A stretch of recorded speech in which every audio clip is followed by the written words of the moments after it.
Hi, hello, and welcome to another session on data communications and networks. In this session, we'll see the internet standards, the network models, layered tasks, and OSI model. So let's get started. So this is the brief outline of this session. We'll see what are the internet standards, the various network models, the various layered tasks, and what is the OSI model. Internet standards. The internet standard is a thoroughly tested specification. It is useful to and it has to be followed by those who work with the internet. So this has to be followed, which is a formalized regulation. A specification, it begins as an internet draft, this draft is a working document and it has no official status and it has a 6-month lifetime. So this draft may be published as a request for comment draft. In short, it is known as RFC. So each RFC, it has to be edited, it has to be assigned a number, and it is made available to all the people who are interested in this. So these are the internet standards. Network models. So network is a combination of hardware and software. So this network sends the data from one location to the other. In the hardware, there is the physical equipment which carries the signals from one point of the network to the another point. The software consists of instruction sets which make the services that we expect from a network. Layered tasks. So we use this concept of layered tasks in our daily life. For an example, we can just consider two friends who communicate through postal mail. So one person, he has to write a letter to his friend. So the process of sending a letter to the friend, this would be very complex if there were no services available from the post office. So you can see the various tasks involved in sending a letter. So this is the sender and this is the receiver. So if you see the sender end, the letter, it has to be written by the sender, then he has to put it in an envelope and drop it into the mailbox. So from there, the letter is carried from the mailbox to a post office. This is done by the postman. In the next process, the letter is delivered to a carrier by the post office. Then the parcel is carried from the source to the destination. At the destination, the letter is delivered from the carrier to the post office. The letter is carried from the post office to the mailbox of the recipient. So the letter is picked up from the recipient's mailbox, then he will remove the envelope and read it. So these are the 3 steps followed at the receiving end. So here you can see there are 3 layers. One is the higher layer, second is the middle layer, and the third one is the lower layer. So this is the hierarchy of tasks. At the sending end, we have 3 layers. One is the higher layer, the middle layer, and the lower layer. Even at the receiving site also, we have 3 layers: the lower layer, the middle layer, and the higher layer.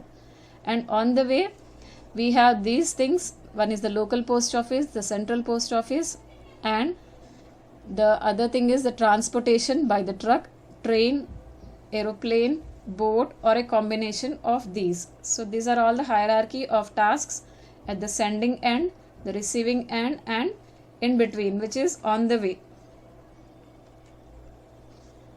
So at the sender end, 3 different activities, and at the receiving end also 3 different activities are to be performed.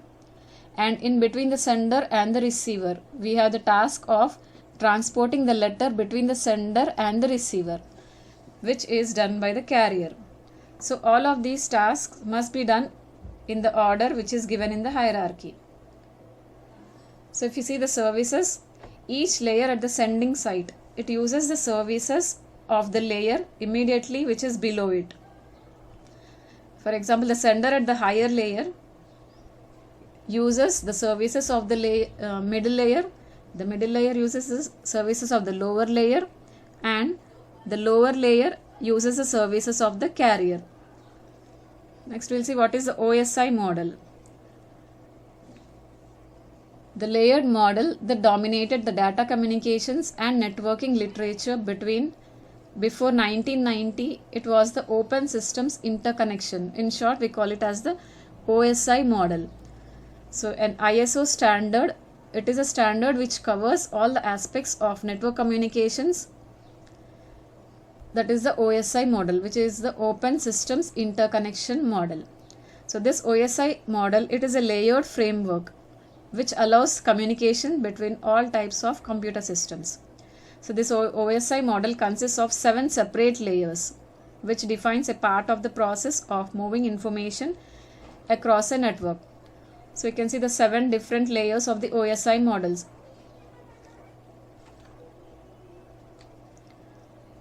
So this OSI model consists of 7 ordered layers. The first one is the physical layer, second is the data link, the third layer is the network, fourth is the transport, next is the session layer, presentation, and finally the application layer. So whenever message is sent from device A to the device B, it passes through many intermediate nodes. These intermediate nodes involve only the first 3 layers of the OSI model. Peer-to-peer processes. Now at the physical layer, communication is direct. If any device A sends a stream of bits to device B, at the higher layers, the communication has to be done through the layers on device A over to device B and then back up through the layers. Each layer in the sending device. So every layer, it will add its own information to the message it receives from the above layer. After adding its own information, it passes the whole package to the layer just below it. So if you consider the layer 1, the entire package is converted to a form to be transmitted to the receiving device. And at the receiving device, the message is unwrapped layer by layer, and in each process it receives and removes the data which is meant for it. You can see the interaction between the layers in the OSI model. We can see the 7 different layers: the application layer, presentation layer, session layer, transport layer, network layer, data link, and the physical layer. Similarly, we can see the 7 different layers at the receiving end also. So this is the device A and the device B. Interfaces between the layers. The data which is passing from device A to device B down through the layers, this is made possible by using an interface between the layers. So each interface defines the information and services which a layer must provide for the layer above it. Well-defined interfaces and layer functions provide modularity to a network. Now, as long as a layer provides the expected services to the layer above it, the specific implementation of its function can be modified or replaced without making any changes to the surrounding layers. So organization of these layers. Now all of these 7 layers belong to 3 different subgroups. One is a network support layer, second is a user support layer, third is a transport layer. So the layers 1, 2 and 3, that is the physical layer, the data link layer and the network layer, they form under one subgroup. And the layers 5, 6 and 7, that is the session layer, presentation and the application layer, they form the second subgroup, which is the user support layer. The layer 4, which is the transport layer, this is the third subgroup which links the first and the second subgroups. So the upper OSI layers, they are implemented in software, and the lower layers are combination of hardware and software. The physical layer is the hardware. Next we have the encapsulation.